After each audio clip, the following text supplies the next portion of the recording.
having spent most of the weekend reading an absolutely challenging and compelling book. It is the second part in the trilogy, the Kāwai trilogy. This book is called The Tree of Nourishment, and the storyline picks up a couple of generations from the first one, but such an important work talking about Māori society and how it was impacted by colonisation, in particular disease, muskets, and Christianity is the focus of this book. Joining me on the program now is author and historian Dr Monty Soutar. Monty, kia ora. Thank you so much for your time today. Kia ora, Andrew. I'm pleased to be talking about it with you. And I'm sure pleased that the book is launched and available in bookshops from this week. Monty, first up, you know how to keep us in suspense, actually. It's been a while between innings, perhaps slightly longer than you planned?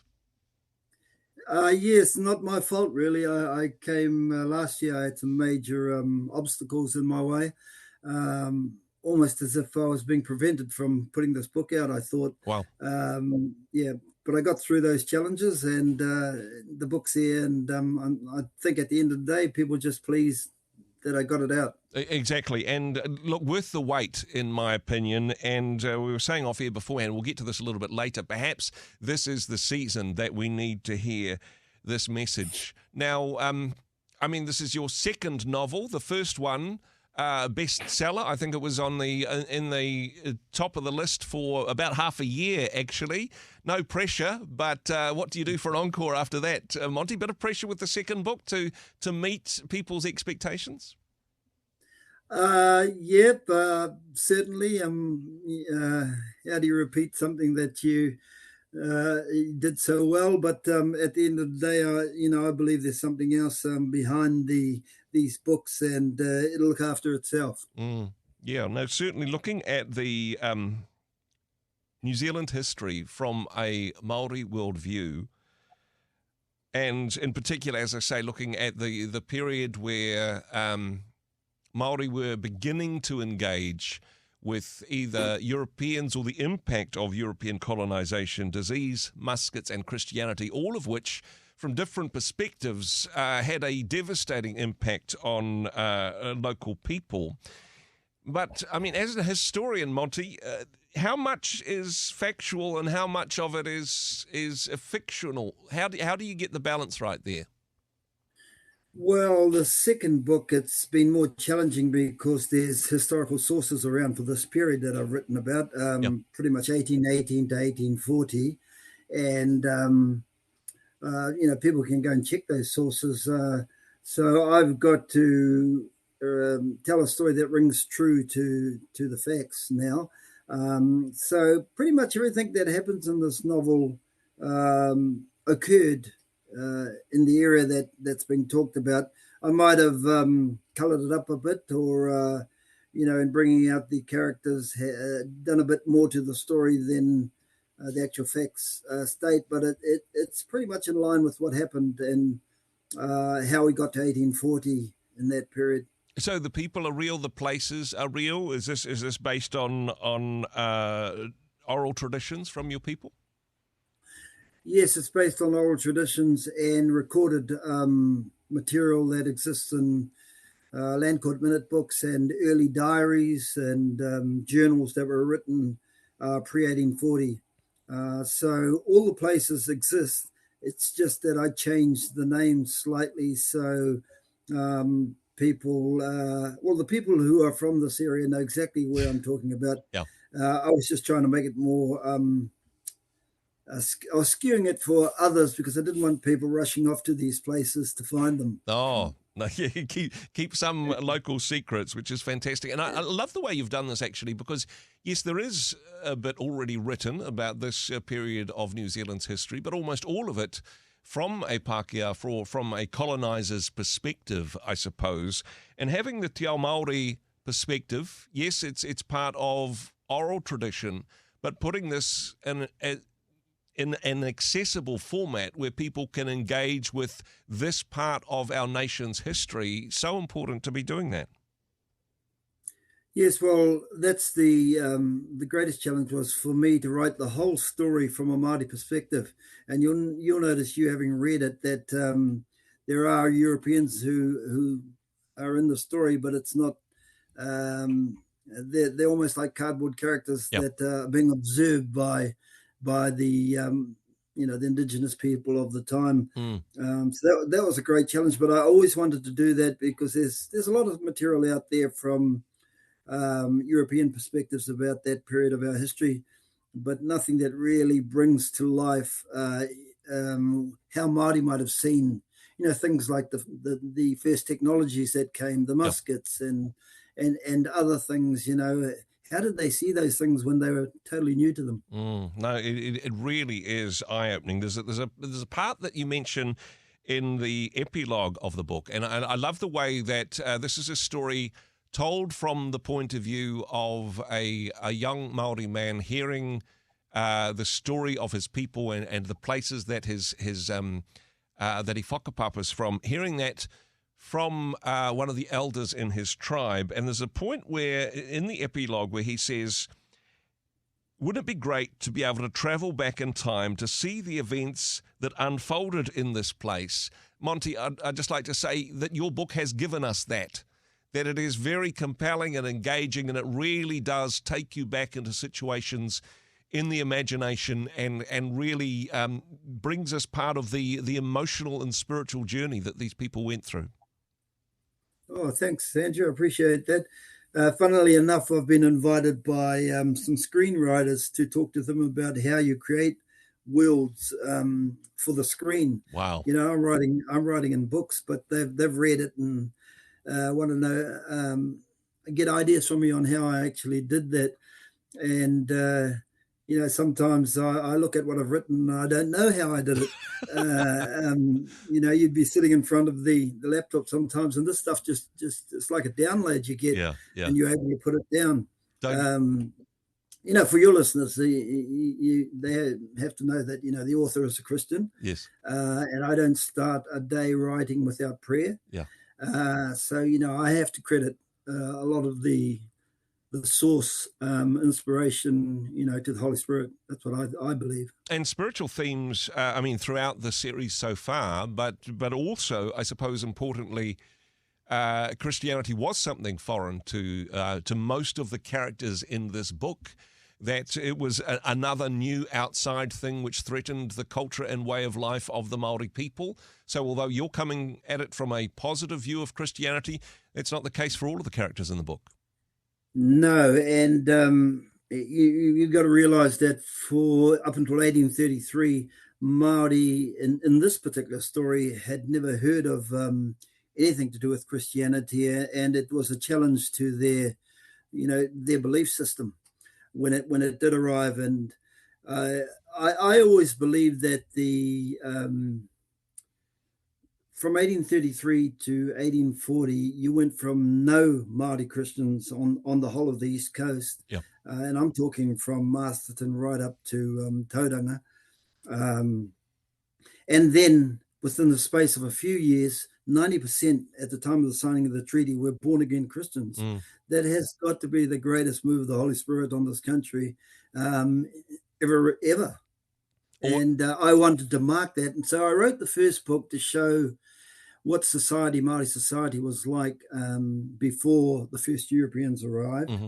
And the second book, when you introduce, whalers, traders, missionaries, I think the reader understands what colonisation was up against. Yep. You had to change this whole Māori worldview, and it happened quickly.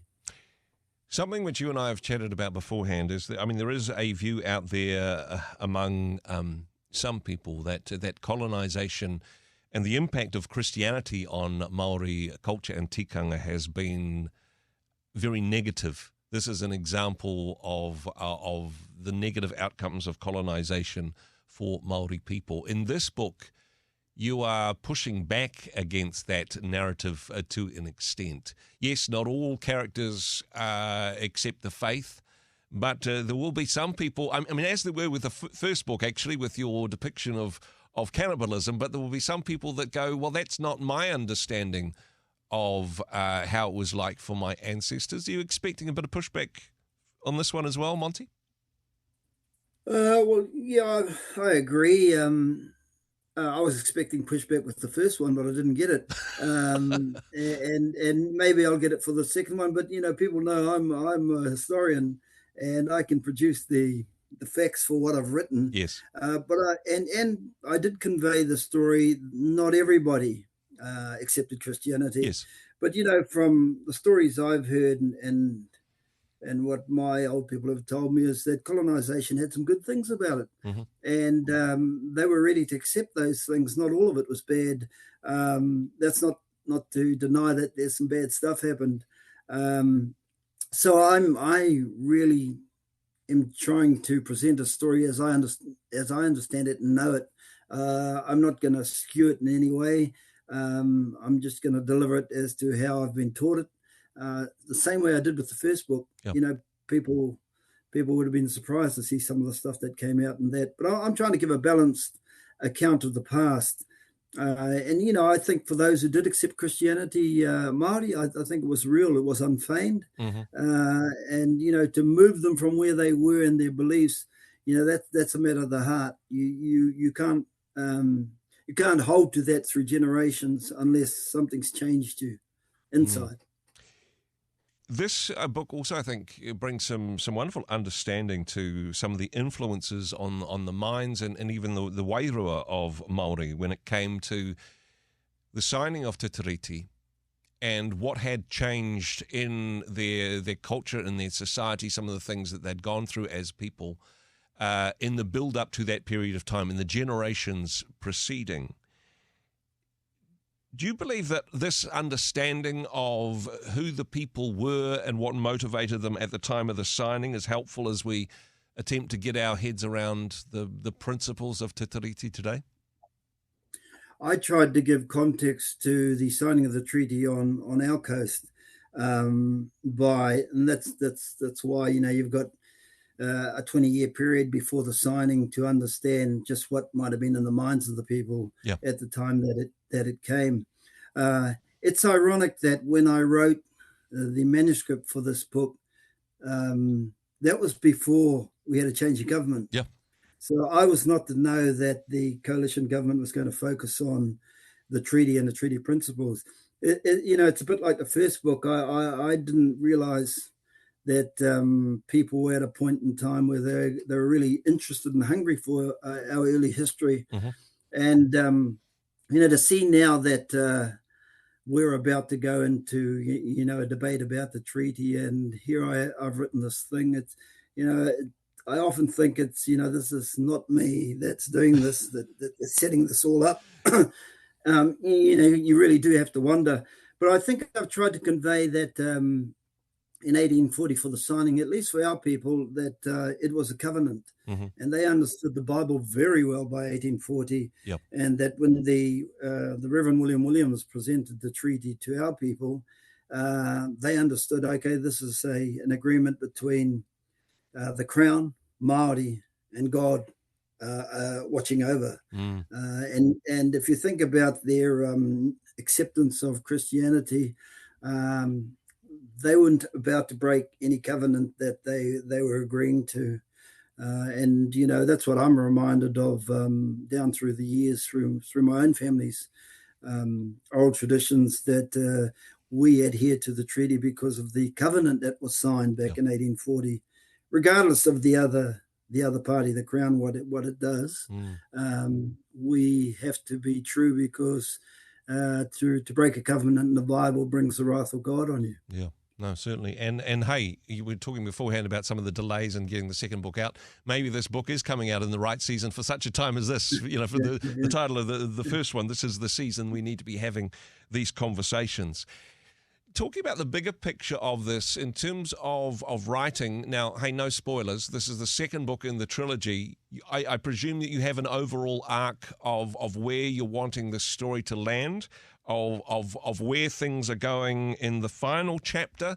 Is that process started yet, or you wait to see how the first one goes, Monty? Andrew, I know what's on the last page because I was shown that in like a vision. Wow. So I know what's on the last page. I just don't know how I get to that. It's a bit like driving at night. I can see to the end of the road, Yep. but I've got to go to the end to turn around the corner to see what's next. Mm-hmm. And I know the destination, but how I quite get there, it's sort of revealed to me in bits. I'm just enjoying the break I'm having between books. Yep. After this last one, I thought I didn't have the energy to write anymore. But so I've got this window before I start up again. Mm-hmm. I mean, to be honest, I had cancer last year. Yeah. And that was the biggest challenge to me completing the book. But got through that, and I'm refreshed and just waiting to get inspired again and move on. Well, Monty, we certainly wish you all the best with this. Thank you so much for the talent that you bring to this area, to such an important story for our nation. Kāwai, the Tree of Nourishment, available in bookstores. It's launching this week. Where can people get a copy? All good bookstores is the answer to that, Monty? Yes, it's in every bookstore, so no problem finding it. And we wish you all the best. I'm sure this will also be on the bestseller list for many years, but such wonderful reading. If you haven't read the first book, get the set. Actually, get the first two and knock them out over the summer period of time. Monty, we wish you all the best for the launch and for the writing of the final installment. Thank you so much for taking the time to chat with us today. Thank you. Kia ora, Andrew. Hey, thanks very much for joining us in the Rhema studio. Thanks very much for watching the interview. It's kind of nice to have an audience, actually. And if you did like what you watched, then do give us a like, do give us the thumbs up. And if you'd like to see more interviews like that one, or perhaps even better, subscribe and those interviews will come straight to you. Don't forget to turn on your notifications, and we'll see you in the next one. Cheers.